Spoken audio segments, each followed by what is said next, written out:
자, 마지막 44문답인데요.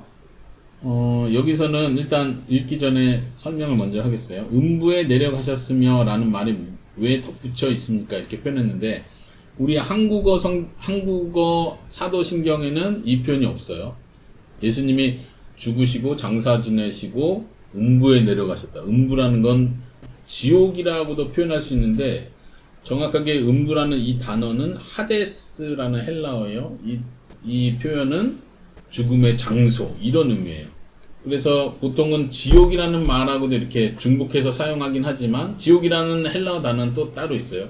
게넨나라는 단어가 있고, 그러나 하데스라고 할 때는 꼭 지옥만을 말하는 게 아니라 어떤 고통을 의미할 때, 지옥의 고통을 의미할 때, 혹은 단지 무덤을 표현할 때도 이 단어를 써요. 근데 이제 초기 사본부터 해서 사도신경에 쓰여지던 초기의 중요한 공인본이라고 해야 되나? 공인본? 공식 그 사도신경의 문서에 보면 이 표현들이 대부분 다 들어가 있어요.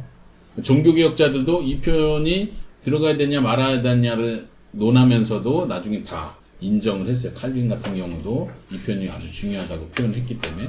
그래서 그 의미를 생각하는 건데, 여기서 오해는 뭐냐면은, 많은 사람들이 오해하는 건, 그 교회 역사에서부터 오해했던 건, 예수님이 죽으시고 무덤에 장사 지내시고 음부에 내려가셨다 할 때 이걸 지옥으로 이해를 하는 거예요. 로마 카톨릭은 어떻게 해석했냐면, 이 표현을 그대로 가져와서 음부에 내려가셨다는 건 다른 게 아니라 그들이 말하는 선조 림보라는 게 있어요.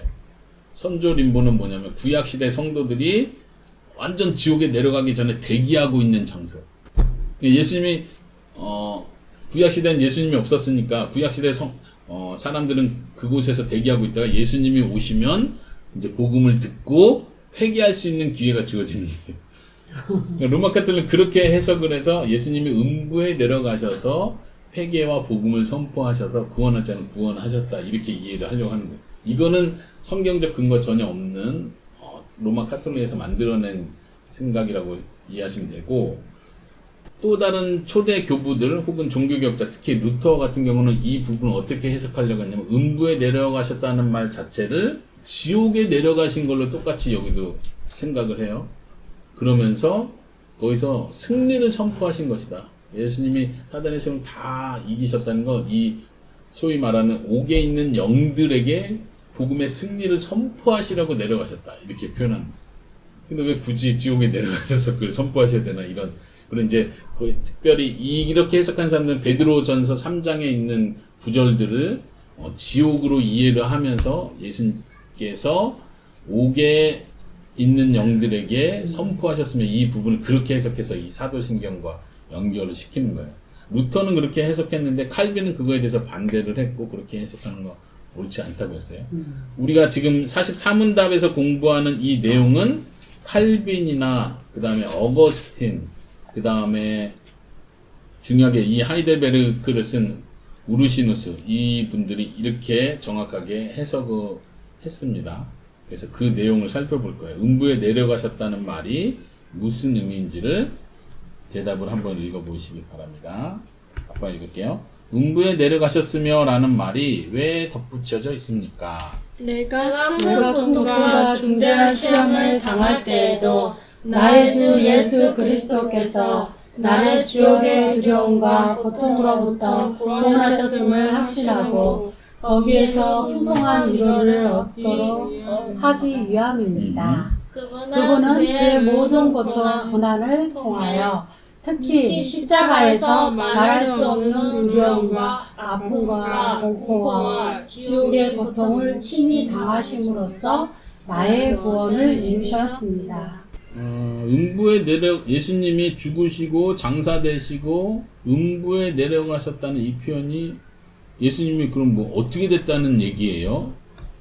근데 그냥 지옥에 내려가셨다라고 표현하고 있지 않죠? 네. 어떻게 되셨다는 거예요, 그러면? 고통을 십자가에서 말할 수 없는 두려움과 그쵸, 아픔과 그거를 표현하는 공포를 거예요. 말할 수 없는 두려움, 아픔, 공포, 지옥의 고통이라고 표현하는 거예요. 그냥 상징적인 의미로 이해를 하는 거예요. 예수님이 겪으신 고난. 근데 아까 앞에서도 말했던 것처럼 예수님께서 십자가의 고난을 받으시고 하나님의 저주를 받았을 때 몸만 고통을 받은 게 아니라는 얘기예요. 우리가 놓치기 쉬운 게 그건데 얼마나 아프셨을까? 이 찔리고 찢기고 피 흘리시고 얼마나 아프셨을까? 이건 몸의 고통만을 얘기하는 건데 예수님이 받으신 건 몸의 고통만이 아니라는 얘기예요. 죽으시고 십자가에 못 박히시고 채찍에 맞으시고 무덤에 들어가시고 이건 몸이 겪은 거라면 예수님의 영혼이 겪은 게 있는 거예요. 아버지와 분리되는 고통, 하나님으로부터 듣지 못하는 고통, 버림받는 고통, 그리고 예수님 기도가 겟세마네 기도 가운데 내가 심히 죽을 것 같다. 이 표현은 몸이 아프다는 얘기가 아니죠. 그런 의미에서 음부에 내려가셨으면 그렇게 이해하는 거예요. 지옥의 고통을 친히 담당하셨다. 그러니까 예수님의 죽으심이 단지 육체의 죽음만을 말하는 게 아니라 영혼의 지옥의 실제를 경험하셨다. 이런 의미로 이 표현이 들어갔다는 얘기죠. 자, 그러면 오늘 44문답까지 했습니다. 44문답 내용이 이해가 되세요? 네.